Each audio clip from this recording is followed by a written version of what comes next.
Hi, welcome back to One Ritual, a channel where we explore evidence-based and alternative approaches to wellness, body, birth, and self-empowerment. A C-section is a major abdominal surgery, which is designated for women in their pregnancy who experience a life-threatening emergency, either through their pregnancy or during birth. Although it is designated for life-threatening emergencies, right now, 1 out of 3 women in the world are having their babies by C-section.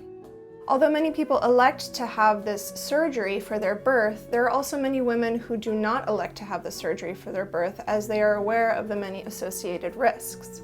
So today I'm going to be sharing some tips on how to avoid an unnecessary C-section. First, education. It is so important to take a birth class outside of the hospital, something like Birth into Being or the Bradley method, which focuses on the importance of a vaginal birth.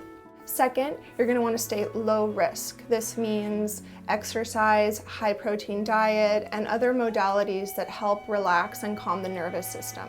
3, explore the possibility of working with a midwife or an OB who is very much supportive of vaginal birth.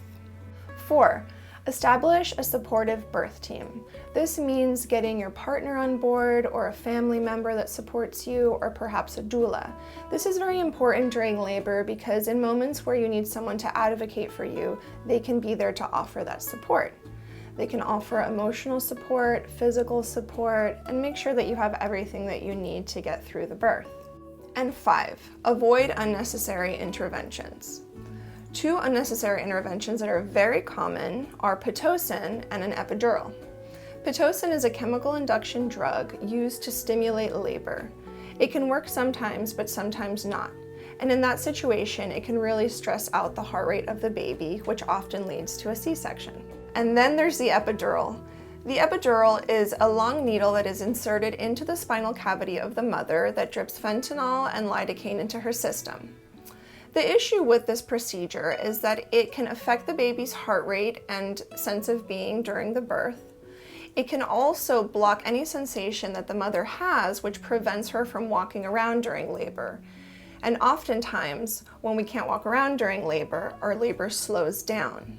This is usually when a medical provider will suggest a C-section because the labor is not progressing. At the end of the day, this is all about you having the birth that you desire. And if you desire a C-section, that's wonderful. However, it is so important to be educated on the process and what it looks like postpartum during your recovery. There have been times when clients or students of mine have planned for a vaginal birth and have gone into a C-section. However, it was a very different experience for them because they were educated, trained, and understood the process very well. Therefore, they walked out of it feeling very positive and empowered. If you enjoyed this video, please click like and subscribe. And if you yourself have had a C-section, we would love to hear about your experience in the comments down below.